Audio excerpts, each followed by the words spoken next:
Bismillahirrahmanirrahim. Assalamualaikum warahmatullahi wabarakatuh. Alhamdulillahirrahmanirrahim. Allahumma sholli ala Muhammad wa ala Muhammad. Halo teman-teman semua, Mula Warman Muda, Universitas Mula Warman, kembali lagi bersama dengan saya, Rudini, dalam acara Unmul Podcast. Alhamdulillah. Mudah-mudahan teman-teman dimanapun ya, tentu dalam keadaan sehat dan sebagainya. Nah, di hari Jumat yang penuh dengan keberkahan, penuh dengan keceriaan, penuh dengan kebahagiaan, itulah sebuah harapan-harapan kita tentunya. Dan hari ini saya sudah bersama dengan salah seorang narasumber kita dalam acara Unmul Podcast dengan tema memaknai di balik musibah. Bersama dengan kita, narasumber kita yaitu Ustadz Joko Susilo. Assalamualaikum Ustadz. Waalaikumsalam warahmatullahi wabarakatuh. Apa kabar Ustadz, sehat? Alhamdulillah, sehat selalu. Alhamdulillahirrahmanirrahim. Semoga selalu lancar Ustadz ya. Alhamdulillah sehat Ustadz. Gimana Ustadz? Apa kegiatan selama ini mudah-mudahan selalu berjalan dengan lancar Ustadz ya? Amin, amin ya. Iya, Masya Allah luar biasa. Nah, hari ini Ustadz, kita ini akan membahas tentang memaknai hikmah di balik musibah. Karena dengan berbagai macam kondisi yang terjadi, yang tentu kita lihat, kita dengar, bahkan sebagian besar ada hal-hal yang mungkin boleh jadi kita rasakan tentang musibah ya, ataupun ujian dari Allah Subhanahu Wa Taala. Yang kita ketahui di Indonesia sendiri terjadi banjir, kemudian gempa, bahkan hari ini masih terasa namanya COVID gitu kan, COVID yang melanda di permukaan bumi ini. Nah, kira-kira Ustadz, dengan posisi ataupun musibah-musibah seperti itu, bagaimana kita selaku manusia untuk menyikapi musibah-musibah yang terjadi di bumi pertiwi ini, Ustadz? Gimana Ustadz kira-kira Ustadz? Baik, Ustadz Rudini yang berbahagia pada hari ini, senyum terus ini, tertawa terus. Yes, alhamdulillah. Awet muda jadinya ya. Amin, amin. Masih muda ya. Iya, memang masih muda Ustaz, masih 17 tahun. Alhamdulillah. Subhanallah. Alhamdulillah wa la ilaha illallah wallahu akbar wa la haula wa la quwata illa billahil aliyyil azim. Amma ba'd. Allah Subhanahu wa taala selalu cinta, selalu sayang, selalu menyebarkan dan menebarkan kasihnya kepada manusia. Karena manusia memang diciptakan dengan penuh kasih sayang dari Allah Subhanahu wa taala. Makanya sifat pertama yang Allah Subhanahu wa taala tunjukkan kepada manusia, kalau kemudian kita umat Islam, kita sebagai seorang muslim, pasti ketika kita buka Al-Qur'an yang pertama kali kita baca adalah Bismillahirrahmanirrahim. Dengan nama Allah yang Maha Pengasih lagi Maha Penyayang. Dan kemudian Asmaul Husna pun yang kita hafal pertama kali setelah Allah, lafaz Allah adalah Ar-Rahman, Ar-Rahim. Itu yang diawalkan. Maka apapun itu kemudian yang terjadi pada diri manusia, semua atas kehendak Allah dan semua adalah wujud kasih sayang Allah Subhanahu wa taala.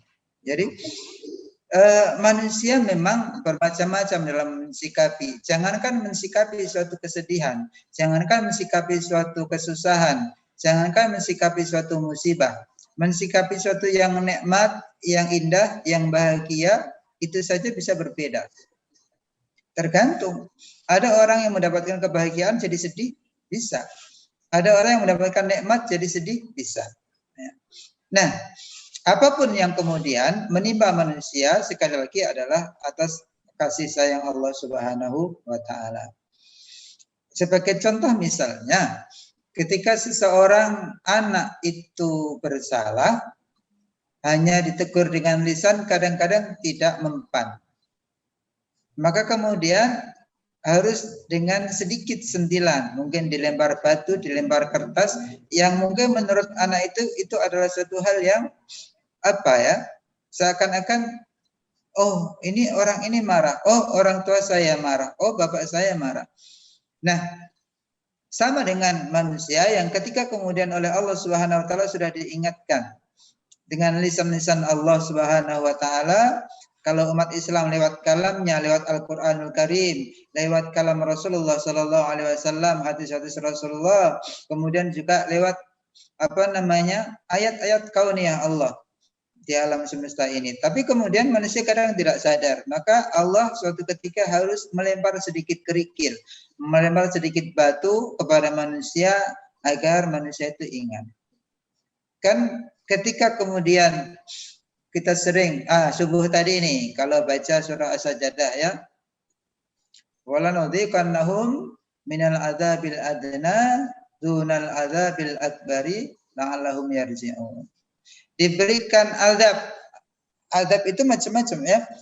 Apapun itu kadang-kadang manusia itu kan menganggap itu sebagai suatu azab. Bisa juga nanti sebagai suatu ujian, bisa juga sebagai cobaan, bahkan kemudian sebagai peringatan. Nah, Allah itu memberikan sedikit kesusahan di dalam kehidupan dunia ini sebelum nanti kalau tidak sadar pula Allah akan beri suatu azab yang lebih besar di akhirat.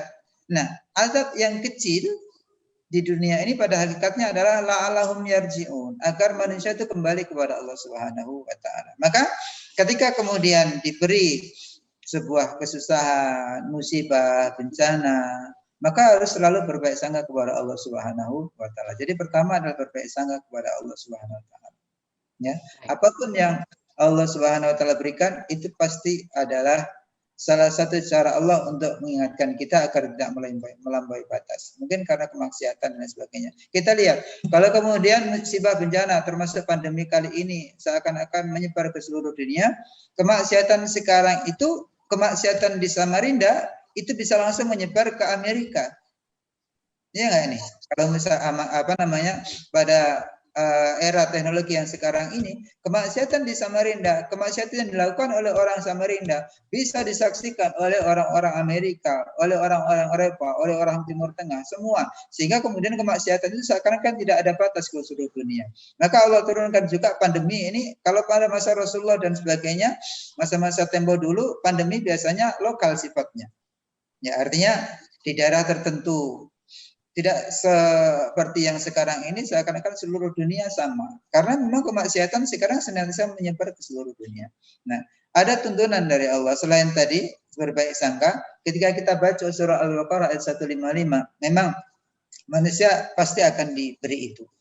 A'udzubillahi minasyaitonirrajim. Walanabluwanakum bisyai'im minal khaufi wal ju'i wa naqsin minal amwali wal anfusi was samarat.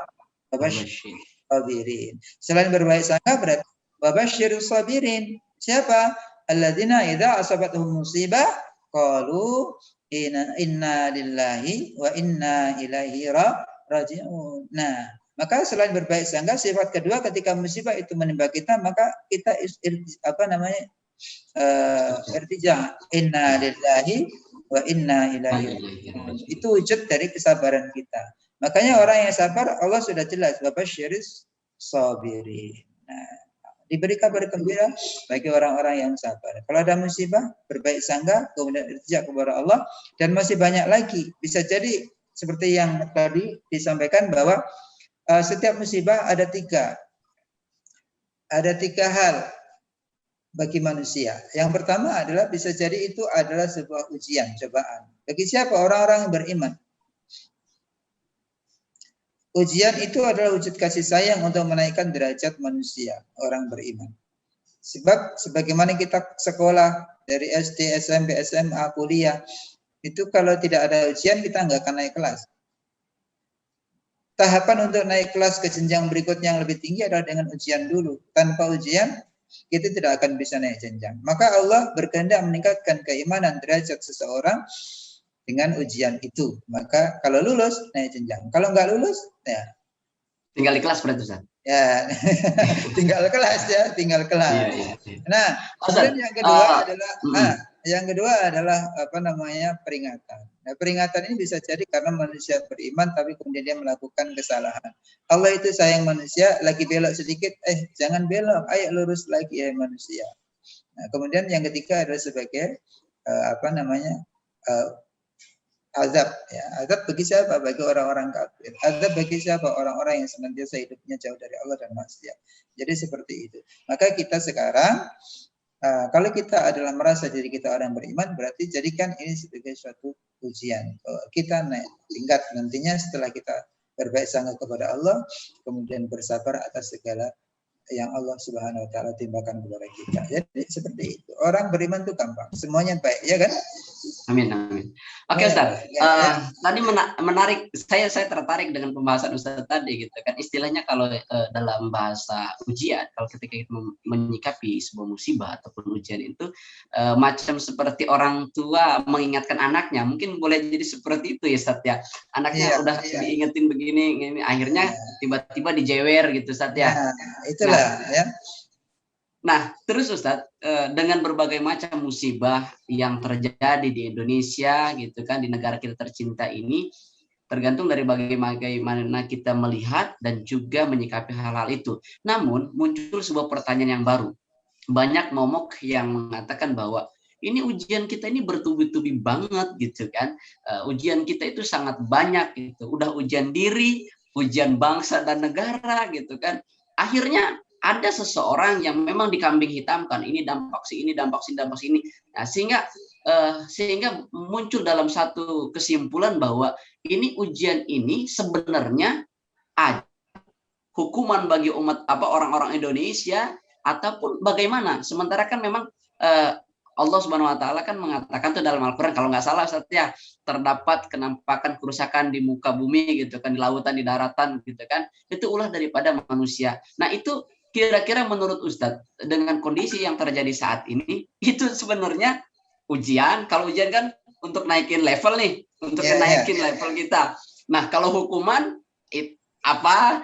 Atau jangan-jangan ini musibah gitu, atau ajab gitu, atau bagaimana Ustadz? Kalau kita menyikapi hal-hal yang sangat luar biasa ini gitu, Ustadz. Baik, terima kasih. Jadi ketika kemudian terjadi sebuah musibah dalam komunitas tertentu, dalam bangsa ini misalnya, sebagaimana yang kemudian terjadi pada masa-masa terdahulu, apa yang terjadi pada masa Nabi Nuh, pada masa Nabi Lot, ya, termasuk pada masa Nabi Musa juga, ya, kelompok yang bersalah kemudian dibinasakan oleh Allah Subhanahu wa taala. Tapi kemudian untuk umat yang akhir zaman ini, umat Rasulullah sallallahu alaihi wasallam, Nabi kita tercinta, saking cintanya kepada umatnya ini, berdoa kepada Allah Subhanahu wa taala agar kalau mengadab umat ini jangan diadab semuanya. Cukup di bagian-bagian tertentu yang mereka memang melakukan maksiat-maksiat yang sudah masif, maksiat-maksiat yang memang sudah tidak bisa diingatkan lagi. Itulah kasih sayang Allah lewat Rasulnya, diutusnya seorang yang harisun, ya, alaikum, ya, dan seterusnya. Nah, kalau kemudian kita melihat kondisi bangsa kita tidak bisa mencari kambing hitam. Mencari kambing hitam atas segala sesuatu itu wujud kedangkalan keimanan seseorang. Sebab dalam sebuah hadis Rasulullah Shallallahu Alaihi Wasallam, ya, dari Abu Hurairah, Rasulullah pernah menyampaikan, ada seorang hamba, ya, ini riwayat Bukhari, ada seorang hamba yang kemudian dia melakukan atau mengatakan sesuatu perkataan yang dia tidak menyadarinya. Orang itu berkata sesuatu sedangkan dia tidak menyadarinya, bahwa ternyata kata-kata itu membuat Allah Subhanahu wa taala ridha. Maka kemudian Allah naikkan derajatnya. Dia tidak sadar. Tapi sebaliknya juga ada seorang hamba yang kemudian dia mengatakan sesuatu yang dia tidak sadar. Tidak menyadari bahwa itu perkataan yang membuat syahtallah, membuat Allah Subhanahu wa taala murka. Maka kemudian Allah murka dan menyebabkan dia yulki ila jahannam, dilemparkan ke dalam neraka jahanam. Enggak sadar. Ini adalah orang-orang yang kadang-kadang mencari kambing hitam, menyalahkan ini, menyalahkan itu, seakan-akan ringan betul mencari kesalahan orang lain. Ringan betul bahwa ini adalah atas kesalahan A, B, C. Padahal kesalahan dan tidak bukan kita yang menilai. Itu adalah penilaian Allah Subhanahu wa taala. Maka kemudian lihat, ketika banyak nanti orang-orang itu yang merasa bagus, merasa benar masuk ke neraka jahanam, kenapa? Dari perkataan yang dia tidak sadari. Padahal kalau kemudian kita lihat, kita lihat Allah Subhanahu wa taala ketika melihatkan azab orang-orang yang dalam neraka jahanam itu, satu, pakaiannya dari api neraka. Masya Allah. Ya. Nah, orang-orang yang seperti ini kita lihat, innal ladzina kafaru min ahlil kitab wal musyrikina fi nari jahannam. Orang kafir, orang musyrik di dalam neraka jahanam. Tapi ada juga orang yang di dalam neraka jahanam itu hanya gara-gara perkataan yang dia tidak sadari. Maka Allah masukkan dia ke dalam neraka jahanam, berarti dia termasuk golongan orang-orang musyrik atau orang kafir. Padahal dia orang Islam. Tapi atas perkataannya yang dia tidak sadari, masuk ke dalam jahanam. Maka dimasukkan jahanam, siksanya adalah satu, dipakaikan pakaian dari api neraka, kemudian disiramkan timah panas air mendidih dari kepalanya, kemudian mengelupas semua kulitnya dan isi perutnya, kemudian hancur lebur. Disiram dari luar tapi kemudian isi perutnya hancur lebur. Kemudian Masya Allah, yang terakhir adalah ini di neraka jahanam. Belum lagi siksaan yang lain. Disediakan cemeti. Yang seandainya seluruh manusia dan jin mengangkat cemeti itu, pukulan itu, mereka tidak sanggup. Dipukulkan ke gunung langsung hancur lebur. Tapi itu dipukulkan kepada orang-orang yang tadi ketika dia tidak menyadari hanya mencari kambing hitam. Maka kita harus introspeksi diri. Jangan-jangan kita termasuk orang-orang yang membuat Allah Subhanahu wa taala murka gara-gara ucapan kita yang enggak benar itu, kita merasa benar menyalahkan orang lain. Maka mudah-mudahan kita lihat ya bahwa jangan sampai kuman di seberang lautan tampak, gajah di pelupuk mata tidak tampak. Lebih baik kita introspeksi diri, istighfar senantiasa kepada Allah Subhanahu wa taala. Jangan-jangan kita adalah termasuk orang-orang yang membuat murka Allah Subhanahu wa taala. Makanya kambing hitam sekarang tolonglah cari kambing putih aja ya untuk korban. Jadi kita bocet saja Ustaz ya. Jadi apa namanya sekarang udah berubah gitu kan, antara kambing hitam carilah kambing orange gitu ya, kan. Gitu. Kalau ada. Gitu kan. Iya kalau ada. Cari kambing orang nanti susah nyarinya, nanti banyak tanya yang kambingnya kayak apa, kayak Bani Israel ya. Cari sampai selesai. Baik Ustaz, luar biasa pembahasan kita, makin menarik gitu kan, bahwa ujian itu ternyata sebetulnya sebuah surat cinta dan ada pesan cintanya Allah Subhanahu wa taala bagi orang-orang yang beriman. Kemudian Ustaz, di dalam agama Islam adalah agama yang komprehensif, agama yang universal, agama yang secara seluruh sub bidang ataupun sub bagian dalam kehidupan itu Islam adalah ikut andil di dalamnya. Nah, tentunya selaku orang Islam sendiri di dalam agama kita tidak lepas daripada sebuah tuntunan ataupun panduan agar kita bisa melaksanakan musibah yang terjadi dalam diri kita bisa melewati hal-hal itu. Ada tuntunan ataupun ada panduan. Jika motor itu ada petunjuk penggunaan gitu kan, ya tentunya di dalam menyikapi kehidupan ujian juga ataupun musibah itu ada juga tuntunan. Karena gini Ustaz, kadang-kadang sadar nih, logika kita itu sadar, akal kita itu sadar. Namun kadang-kadang kalau kita udah berbicara bukan melankolis Ustaz ya, maksudnya berbicara rasa ya. Karena ujian itu kan identik dengan rasa gitu kan, rasa sedih, rasa bad mood dan lain sebagainya gitu kan. Nah, saya sadar saya itu mau naikin level ujian saya ini, bakal saya naik kelas gitu, saya sadar itu. Namun di satu sisi kita dihantamkan dengan sebuah rasa sedih itu, sehingga kita terkungkung dalam sebuah pemikiran bahwa gitu, macam kayak mau putus asa gitu Ustaz, menyikapi ujian-ujian. Ya coba salah satunya misalkan pada saat terjadi banjir di Samarinda, logika sebagian masyarakat itu sadar bahwa iya ini ujian gitu kan, ini ulah daripada kita, tapi di satu sisi dia memberontak gitu kan, gua nggak terima nih ini. Nah, kira-kira saat kita selaku orang Islam ada nggak respon kita, kemudian cara kita, khususnya itu panduan agar kita bisa melewati itu dengan sebuah ketenangan, dengan sebuah ya nggak mengutuk gelapnya malam, lebih baik kita banyaknya menyalakan lilin gitu. Nah Ustaz, itu gimana Ustaz, kira-kira ada nggak kalau dalam Islam sendiri panduan-panduan ataupun pedoman agar kita mampu melewati step by step ujian ataupun musibah seperti itu Ustaz? Baik, alhamdulillah. Ini diperondong pertanyaan ini ya. Kita diskusi. Jadi gini, semua apa yang ada di luar kita maka akan ditangkap oleh indera kita untuk dimasukkan ke akal dan hati. Nah, maka kemudian semua tergantung isi akalnya dan isi hatinya. Makanya yang paling penting itu hati. Kalau masalah akal, oke, akal itu terbatas. Makanya saya ingat sebelum ke jawaban yang lebih lanjutnya, saya ingat sebuah kisah ketika seseorang datang kepada seorang ulama. Dia menceritakan berbagai masalah yang dihadapi tanpa henti, bertubi-tubi menimpa hidupnya. Rasa-rasanya dia itu orang paling sengsara dalam kehidupan dunia ini, ya. Padahal sesengsara-sengsara kehidupan dunia nggak ada apa-apanya, ya, di dalam kehidupan akhirat. Di dunia ini nggak pernah suka, nggak pernah seneng, nanti dicelupkan ke dalam surga. Satu celupan saja, 1 detik. Maka dia ditanya, gimana waktu kamu di dunia? Nggak pernah sedih. Nah itu 1 celupan saja. Ada orang yang bahagianya setengah mati dalam kehidupan dunia ini. Pokoknya nggak pernah namanya keperluannya tidak terpenuhi. Pasti terpenuhi. Bahagia terus sampai matinya bahagia. Tapi nanti dicelupkan ke neraka 1 celupan saja. Maka ditanya, waktu di dunia kamu kayak apa? Aku nggak pernah senang. Lupa. Padahal 1 celupan saja. Ya itulah keindahan surga dan sengsaranya neraka. Nah, ada seorang yang kemudian datang kepada ulama. Wahai Syekh, saya ini bingung. Minta nasihat bagaimana caranya menghadapi masalah saya ini, bertubi-tubi nggak ada senangnya hidup saya ini. Baik. Maka kemudian saya itu pergi ke dapur dan mengambil segenggam garam dan 1 gelas air. Maka kemudian dia masukkan garam itu ke dalam gelas.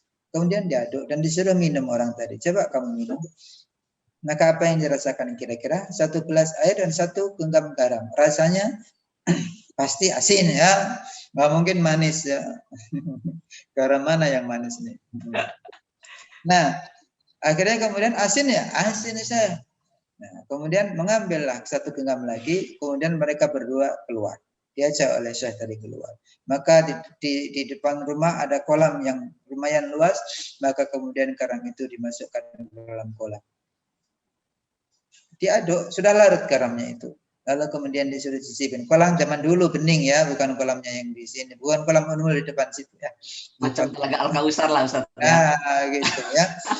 Amin, amin. Mudah-mudahan kita semua nanti diberi minum oleh Rasulullah. Amin. Nah, kemudian dicicipinya air kolam itu dan masih hambar, tidak terasa apa-apa. Apa maksudnya ini, Syekh? Itulah kehidupan kita. Garam itu adalah masalah. Dan gelas itu adalah ibarat hati kita. Kolam itu adalah ibarat hati kita. Maka ketika ada masalah, tapi kita sempitkan hati kita hanya selebar gelas itu, maka garam yang segenggam membuat hati kita kemudian menjadi kalau, menjadi kacau. Tapi kalau kemudian hati itu diluaskan seluas kolam, seluas samudra, itulah yang namanya lapang. Makanya kenapa lapang dada bukan lapang kepala? Karena hati ada di dada, sedangkan pikiran ada di kepala. Makanya kalau ada masalah dipikirkan di kepala, pasti stres. Ada masalah, ada apa? Kenapa orang-orang banyak yang kemudian stres, ada yang gila, dan lain sebagainya. Kenapa? Karena masalah yang datang dari Allah, dia tampung di akalnya, di otaknya, bukan dia tampung di hatinya. Makanya sekarang kemudian manajemen hati, manajemen qalbu. Nah, bagaimana manajemen kalbu? Cari obat hati yang dinyanyikan oleh Opik. Ya. Oh, iya. Jagalah hati, gitu ya, Ustaz, ya? Kalau jagalah hati itu agim. Oh, agim, ya. Oh, iya. Nah, kalau jaga hati, iya, memang harus jaga hati. Tapi bagaimana cara jaga hati? Dikasih obat itu, cara bagaimana supaya hati ini nggak sakit. Kalau hatinya sehat, masalah sebesar apapun dia bisa tampung. Nah, maka obat hati ada 5 perkaranya. Itu sebetulnya kan dari para ulama, ya, yang diimpun dari hadis-hadis Rasulullah Shallallahu Alaihi Wasallam. Ya, obat hati ada 5 perkaranya. Nah, iya. Yang pertama, gitu, Ustaz, ya? Iya, lanjutkan. Nanti biar pemirsa yang lanjut.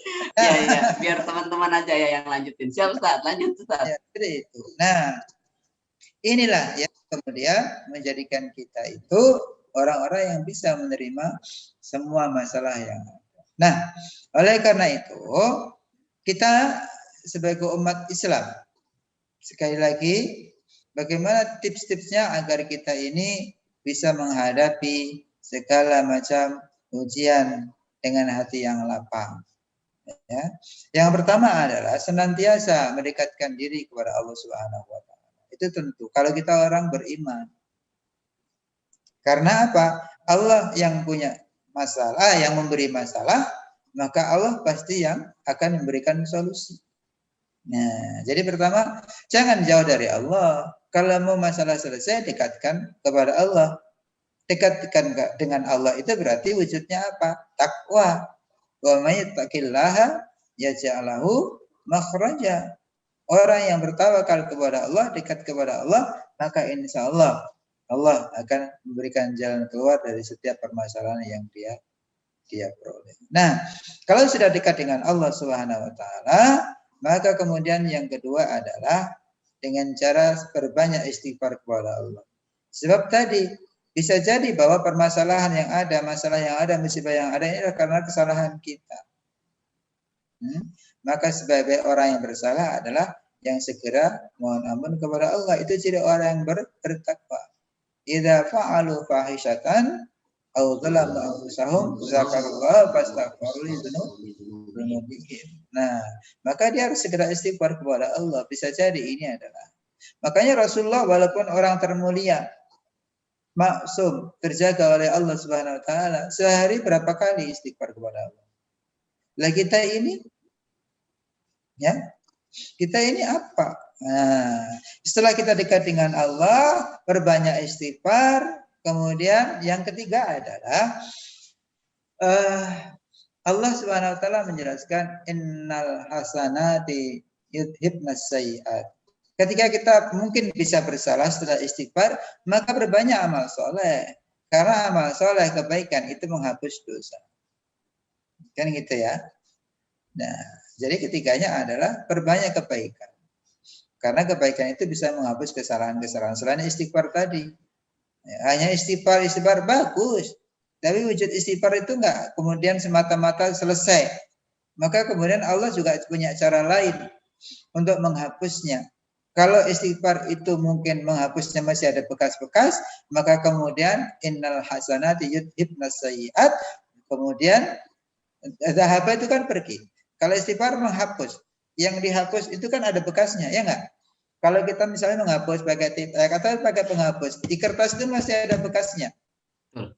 Nah, tapi kemudian lihat kata-kata firman Allah ini. Sesungguhnya kebaikan yudhibnas sayyi'at. Dhahaba itu kan pergi. Kalau pergi itu berarti angkat kaki.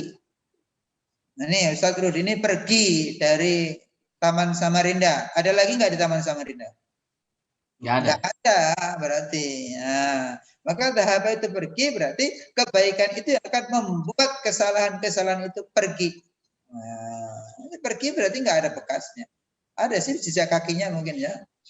Tapi kalau namanya pergi, orangnya sudah nggak ada. Barangnya sudah nggak ada kalau namanya pergi. Nah, jadi ya, yang ketiga tadi berbuat kebaikan senantiasa. Ayo isi hidupnya dengan kebaikan-kebaikan.